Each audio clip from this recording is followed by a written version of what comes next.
Good morning, everyone. Welcome back to Wake Up with Juice. I'm Juice, and today, well, he's back. Yes, my dad. He returned to the podcast.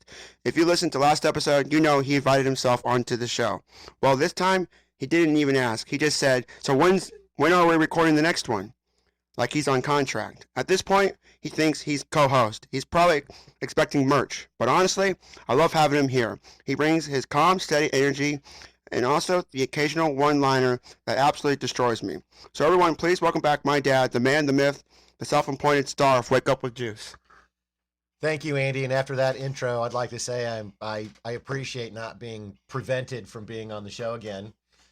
I would like to say that I am back by popular demand from all of the, significant amounts of feedback that I assume went somewhere about last episode. But I'm glad to be back again. Thank you for allowing it. We're glad to have you back, Dad. Great. What do you want? Do you know what you want to talk about today? I got so many ideas. Go ahead. You can start it off. Full of conversations, which is normally like you. Yep. Okay, I want to explain.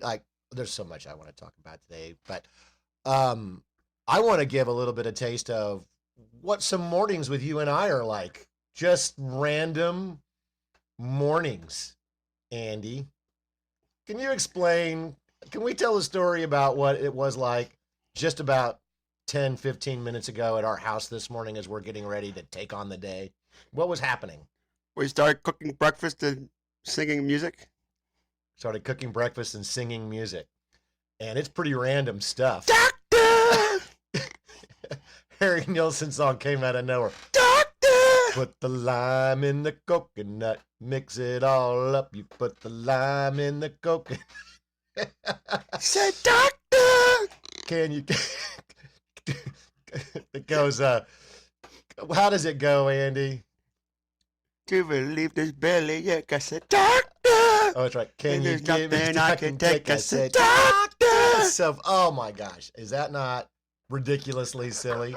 But if that doesn't get your blood pumping in the morning, I don't know what does. And I'm going to say that was pretty random out of nowhere, but that song got my blood pumping. What about you? Yes, it did. Same. And you started pulling out the doctors and, dude, that's not normal. Do you think anybody else had a breakfast like that this morning while their son was cooking eggs? I would say no. Yeah, I don't think that's normal at all. Well, I want to talk about what normal is like because let's talk about normal. I don't know if there is anything thing called normal. I know, but you know what? Seasonally, you know what else is on my mind, and we'll tie this together. Baseball. What did we do all day yesterday? What March? Oh, basketball. Are we into March Madness? March Madness has Dun dun has dun. been a big thing in our family, and we've been watching so much basketball. Shout out to the Texas Longhorns for being in the Sweet 16. Hook 'em, baby. Hook 'em, baby. Going further than anybody thought. And, one of the fun things about March Madness is rooting for an underdog. Right? I mean, that's part of the... Go underdog. Don't you? Do you like rooting for the underdogs? Yeah, I love the underdogs. Except if it's my team being the one upset. Well, that's the thing. Then it sucks. But if it's the teams that are getting upset that I want to be upset, then it's amazing. I mean, why is it that we root for the underdog, Andy? Like I always want the number one seed to lose because my team ain't never number one.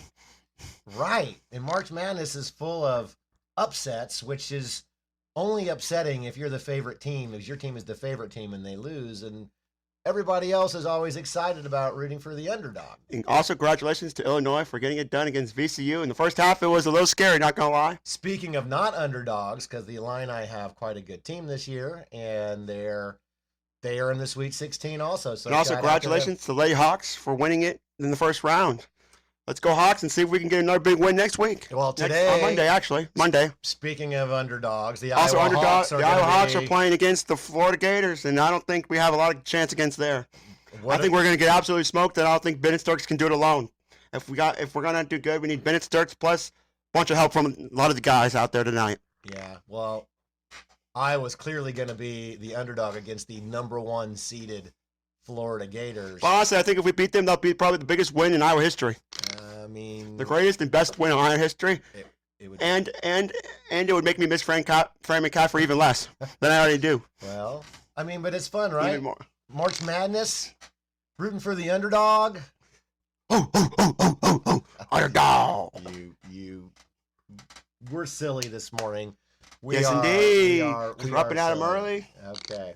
Well, all right. Let's talk. So, a couple of episodes ago, Andy, you've taught me so much. I'm just listening to this. You had an episode that talked about things like, you got what was it? Your vibe and your tribe. Finding your people. It was finding your people and how important that is, and your vibe attracts your tribe. That was a wonderful saying that you had introduced to me and others. I've heard others talk about that, because that's just a really good way to think about things. And you talked about like not being perfect and things like that, right? Don't expect perfection from yourself, and sometimes people can put this high standard. Do you remember those things? Yes, I do. Yeah, and it reminded me when you were growing up, you would say funny and insightful things all the time. And I kept a log of many of those. I don't know how many things are on. Too many are too embarrassing. You don't like me talking about them, do you? No, they're embarrassing. That's why. Do you remember the one line I always start off with when I talk about it? No, not really. Why do I? Well, I always get blamed for the things I do. Yeah, you were like, Dad, why do I always get blamed for the things I do? And that's what kicked off the list. Also, why do I get in trouble half the time? No, you say you always do that half the time. Or may I borrow your belly? May I borrow your belly? That's another one. My swimsuit is wetting my butt half to death. My swimsuit is the oldies but the goodies. Oh my gosh! One time you had talked about, you and I were talking, and you dropped a phrase in there that I had not heard, and it was, you said, "Oh, that's like normal person syndrome," and I'm like, normal person syndrome, and I just am like, the vision of that just killed me. It's really a made-up term. Well, it is a made-up term, and from SpongeBob. And that's from a cartoon, from a kid's cartoon. More of a teenager's cartoon, I would more add. Can you remind us what I used to say about SpongeBob? How much I liked SpongeBob growing up? He told SpongeBob was literally the dumbest show ever, and you should never watch that show. That's true, and I tried to ban it because I just do not. That is not my vibe. I know Tim, growing up, would always tell me that he was never allowed to watch it. And when I was told by my mom and dad, I was always told that by the time I was, because I'm the third child, by the time I was born, they kind of just gave up and said, whatever, you watch it. We ran out of caring by the third child. And yeah, pretty much. We didn't care if you'd grow up with dumb, tasteless humor that you learned. It's not dumb, tasteless humor. It's amazing. All my friends at college love it, and we still watch it. We still watch it all the time. It's entertaining. Well, when I asked you how you came up with normal person syndrome, and you told me it was from SpongeBob SquarePants, I did not know what to do. I was like, I don't know how to deal with this. I can't incorporate it. That just proves where I learned a lot of my stuff from TV. Well, fair enough. Hopefully not from SpongeBob, though, right? Some of it. Right. Let's talk about normal person syndrome, and tying back to your episode a couple times ago, which is, sometimes to feel like you can be friends with people, you've got to feel like you're perfect. But I think normal person syndrome is a thing, and I'm going to say I have been afflicted by this way too much of my life, where you try to be quote unquote normal, but does that exist, Andy? No. There's no such thing as normal. I've always questioned in my life, what is normal? I've always asked other people, what do you think normal is? And no one really knows. Everybody's answer is always very, very different from each other, because no one really knows what is really normal, because what normal is to one person won't be normal to me, or won't be normal to the other people. Right. And if you think about it, but yet I think a lot of people, including me, have tried to pursue this notion of being normal, I guess because you want to fit in to some kind of standard, but it doesn't seem to really work that way to me, right? No, because I know, like, especially in the regards to like being a student, because I'm a student my whole life. I've been my whole life. I know a lot of people like hold themselves to that normal standard of like, oh, I gotta be the kids getting the A's. I gotta get the A's. I gotta get the good grades. If I'm not getting the good grades, that means I'm not a smart kid. Just because you're not getting the A's does not mean you're a smart kid. The grade is just, I feel like, just a label on a piece of paper that says, "Good job, you did this assignment well." It doesn't mean necessarily you're a smart kid or not. It's just, I think, a letter on a paper. To be honest with you, I think it's kind of people. A lot of people care way too much about the letter grade they get on their assignments. To be honest with you, sometimes more than they should. Well, and I think also maybe like trying to dress a certain way because everybody Yes, else dresses that way. it's what they see on social media. To be honest with you, is why they are the way they are. Because a lot, I know this, especially with girls that I've know, they think they need to be like the people they see on social media. In reality, they can just be whoever they want and don't have to listen to whatever the social media is literally saying to them.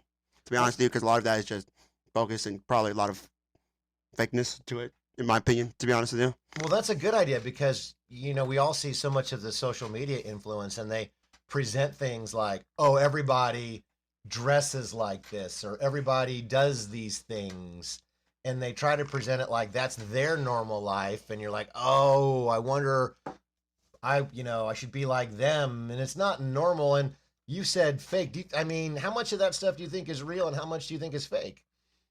I think a lot of it actually is fake.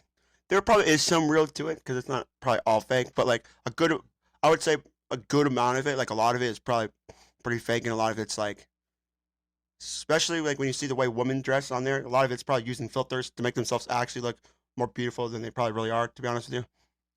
Well, I mean, I'm sure that's right. Filters, they change appearance. You can certainly try to dress a certain way. I think even more than that, you can try to like change the way you want to act, and maybe I think there's these things that like you talk about your authentic self is something that we take pride in, but also, but if but if you're trying to be too quote unquote normal and pursuing what you think everybody else is doing, it gets kind of confusing, right? I mean, I totally agree. yeah. So this notion of normal person syndrome, you and I, when we were younger, we would sometimes say, especially if we do silly things like singing silly songs in the morning while we're making breakfast, we'd say, well, this is not normal person syndrome, is it? And like, I hope, you think people who have normal person syndrome will do this, and maybe they would be a little bit more restrained about showing joy or happiness or even their authentic feelings. But, like, yeah, normal person syndrome. I think it's a thing. And I think I used to have Sure. it. We probably all have a little bit of normal person syndrome where we all kind of feel like we want to act a certain way just because we feel like we'll fit in more, or we feel like people will respect us more because we act a certain way. Because we want to, especially growing up in school, I know a lot of people are this way. They want to fit in what they call the cool kid. They want to sit with the cool kids at lunch. They want to sit with the cool kids, so they want to act a certain way and be what the quote unquote normal because they think if they can be quote unquote normal, the cool kids will let them into their group and they'll be part of the cool crowd and they'll be popular. Yeah. And then that, by definition, excludes others from being part of that community as well, isn't it? Which And is, then really, then looking at it, then the cool quote unquote cool kid slash cool table ain't really so cool. Then you realize that once you get in, it's kind of lame because they kind of just are lame because they exclude people. well, if you take it like, and if you keep, it's like sometimes if you're trying to moderate your authentic self too much, right? It takes away personality and creativity, and going back to your vibe your vibe attracts your tribe. Hmm. You, if you're not really trying to give out your authentic vibe, I don't know. You might not find the community that you think you're supposed to be in. So yeah, that's kind of my take. The best way to find your people, in my opinion, is just act yourself, Be your true, authentic self, and the people will find you. People will come to you. Sometimes it's not needing to go seek the people. Sometimes the people will find you. Sometimes you'll seek the people that you just be your authentic self, and it's honestly the best way to make friends and find your people. And being normal, being a normal person, like normal person syndrome, is not really. You don't want to be those people. You're just stuck in. Those people can be stuck in their ways too much, and they can think they need to act a certain way from what they see on social media or what they see other people do around them. They can just be their own little self and do their own little thing, and life, honestly, in my opinion, will probably be fine. Andy, do you have a pour of the day today? Not really. Do you have a drink that you like to drink that's a little bit unusual? Water. Water. Okay. Well, okay. So here's a unique thing that you do that I don't, I mean, it's a really practical good thing. You held up your water bottle here. So for probably the last 7 years, you have been drinking water out of an old glass beer bottle, right? And it's a type of beer called Grolsch, and it's green, and it has a really good lid on the top of it that is attached. And we fill this up. We fill this bottle up, and Every we day. we probably got a 6 pack, One long long time ago that somebody probably gave us because we never No, drank that. Tim bought it. Tim Actually, bought it. Okay. during COVID, as like a gimmick. Well, and then 'Cause he thought it looked cool. To be honest with you. you have created a wonderful habit. No, it all started with because mom said, "Hey, why don't we fill this up with water? It'd be so useful."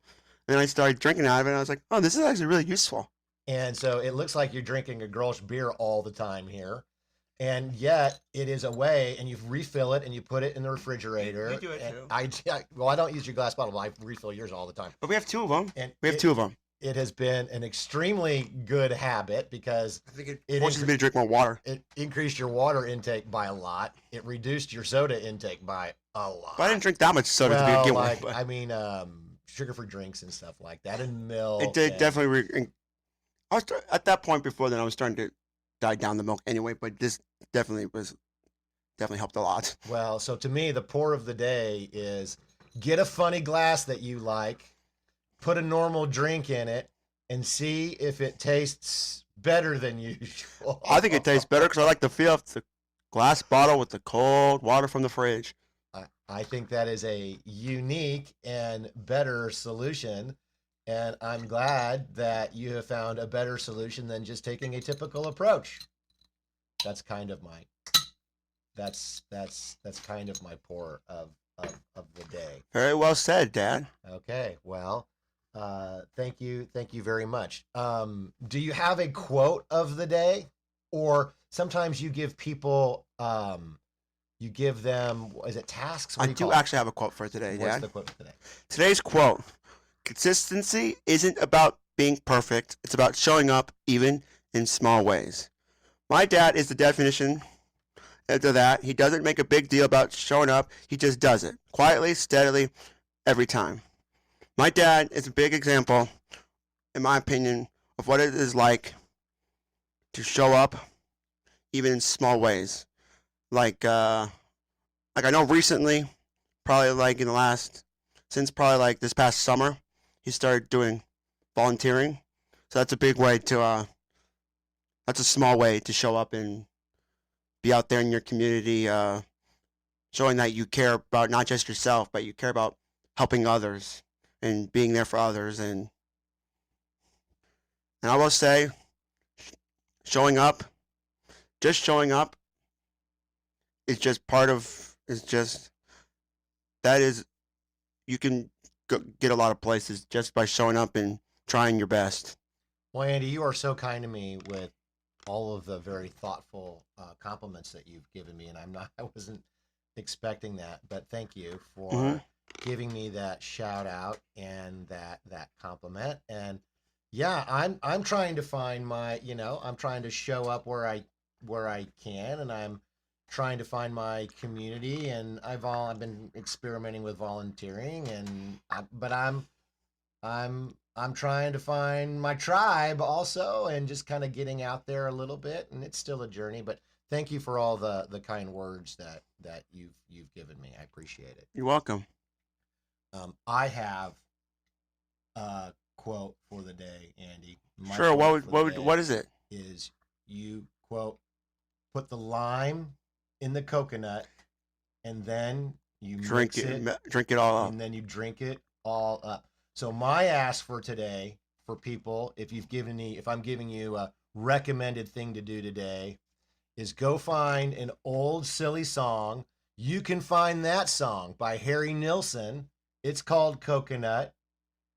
Turn on a silly song, turn it up, make it not normal, play it loud, and see what that does to your vibe.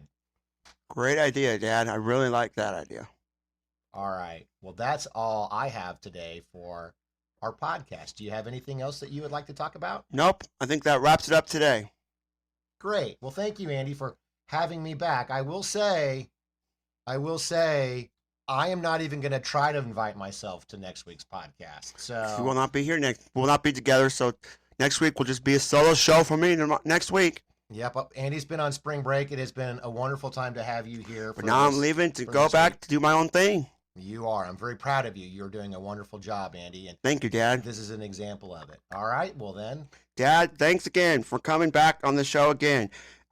At this point, you're basically a recurring character. If you show up one more time, I'm putting your name in the credits. We'll talk. Okay. But seriously, thank you for being here, for sharing your wisdom, and for being that calm, steady energy that somehow balances out my chaos. I love having you on, even if you do invite yourself. And to everyone listening, thank you for spending part of your day with us. Thank you for showing up for this space, for yourself, and for the people who matter in life. Remember, consistency isn't loud. It's not flashy. It's not perfect. It's showing up again and again in small ways. Same time, same juice.